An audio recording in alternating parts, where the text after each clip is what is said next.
Shalom, selamat pagi saudara-saudari yang terkasih di dalam Tuhan Yesus Kristus. Selamat berjumpa kembali di dalam renungan pagi hari ini. Sebelum kita membaca dan merenungkan firman Tuhan, marilah kita bersama-sama mempersiapkan hati dan pikiran kita dan memohon tuntunan Roh Kudus. Mari kita berdoa. Bapa Sorgawi, betapa kami bersyukur kepadamu. Penyertaan-Mu telah mengantarkan kami memasuki bulan baru kembali. Terima kasih Bapa, dan kami ingin bila setiap hari kami selalu diperbaharui, disegarkan dengan firman-Mu. Kami akan segera membaca dan merenungkan sebagian dari firman-Mu. Kami memohon tuntunan Roh Kudus, membuka akal dan pikiran kami, agar kami memahami kehendak-Mu. Hanya kepadamu kami berdoa dan mengucap syukur. Di dalam nama Yesus kami angkat doa ini. Amin. Saudara-saudari yang dikasihi Tuhan, renungan firman Tuhan pada pagi hari ini terambil dari Yohanes pasal 15 ayat 27. Saya akan membacakannya untuk kita. Tetapi kamu juga harus bersaksi, karena kamu dari semula bersama-sama dengan aku. Saudara-saudariku yang terkasih, judul renungan pada pagi hari ini adalah Bersaksi bagi Yesus. Saudara-saudari yang dikasihi Tuhan, Yesus selalu bermaksud supaya Injil disebarkan oleh murid-muridnya. Sejak semula, ketika pertama kali Yesus memanggil murid-muridnya, Dia mengatakan bahwa mereka akan menjadi penjala manusia. Saksi-saksi itu tidak mengarang cerita, mereka hanya mengulangi kebenaran yang mereka ketahui, dan para murid adalah saksi mata dari kematian dan kebangkitan Kristus. Saudara-saudari yang dikasihi Tuhan, banyak orang bisa mengaku mengenal kebenaran, tetapi pada kenyataannya mereka hanya mengarang. Berbeda dengan apa yang dilakukan para murid, Petrus sendiri memberi kesaksian bahwa dia dan murid-murid lainnya adalah saksi mata. Bahkan mereka rela menderita dan mati demi kesaksian itu, karena kesaksian itu benar. Dikatakan Petrus dalam 2 Petrus 1 ayat 16 demikian. Sebab kami tidak mengikuti dongeng-dongeng isapan jempol manusia ketika kami memberitahukan kepadamu kuasa dan kedatangan Tuhan kita, Yesus Kristus sebagai Raja. Tetapi kami adalah saksi mata dari kebesarannya. Saudara-saudari yang dikasihi Tuhan, murid-murid Kristus bersaksi tentang Dia dan bersedia membayar harga bahkan nyawa mereka sendiri.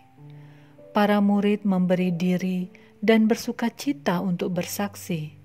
Mereka tetap teguh dalam tugas mereka, walau panah berapi mengarah ke mereka, karena mereka tahu bahwa Yesus bertahta, Kristus layak mendapatkannya. Saudara-saudari yang dikasihi Tuhan, Allah menugaskan kita untuk melakukan hal yang sama, untuk bersaksi bagi Yesus. Roh kebenaran diberikan kepada kita, sehingga kita dapat memberikan kesaksian tentang Kristus. Kita bisa yakin bahwa berita yang kita sampaikan, yang kita baca dalam Injil adalah benar.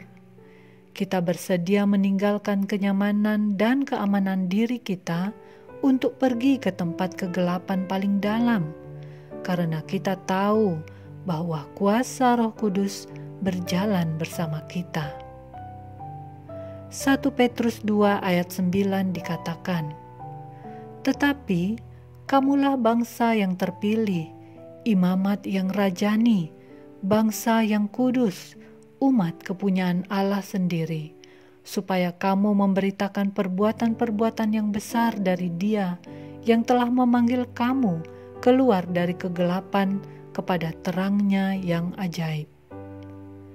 Saudara-saudari yang dikasihi Tuhan, di dalam kehidupan keseharian kita, ketika kita menjalani panggilan ini, berdoalah senantiasa, tetaplah terhubung dengan Kristus, tinggal di dalam Dia, dan penuhi hati dengan kasih Kristus.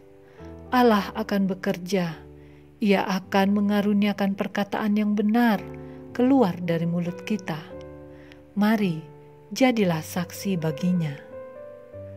Demikianlah renungan pada pagi hari ini. Tuhan memberkati.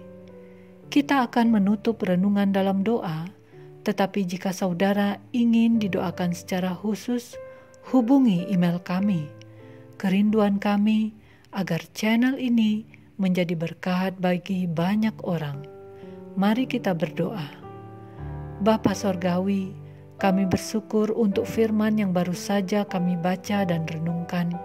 Mengawali hari pertama di bulan ini, kami diingatkan kembali untuk berani menyatakan diri sebagai saksi-Mu. Kami diingatkan bahwa roh kebenaran akan senantiasa menyertai. Engkau adalah kebenaran. Tolonglah kami diberikan kemampuan untuk melakukannya. Kami serahkan seluruh kehidupan kami hanya di dalam tangan pengasihan-Mu. Terpujilah dan dimuliakanlah selalu nama-Mu Bapa. Di dalam nama Yesus kami berdoa dan mengucap syukur. Amin. Saudara-saudari, mulailah harimu. Kiranya kasih dan anugerah Tuhan senantiasa melimpah di dalam kehidupanmu. Muliakanlah Tuhan di dalam aktivitasmu dan jadilah saksi hidup bagi firman-Nya. Roh Kudus menyertai kita semua. Sampai berjumpa kembali di renungan berikutnya. Tuhan Yesus memberkati.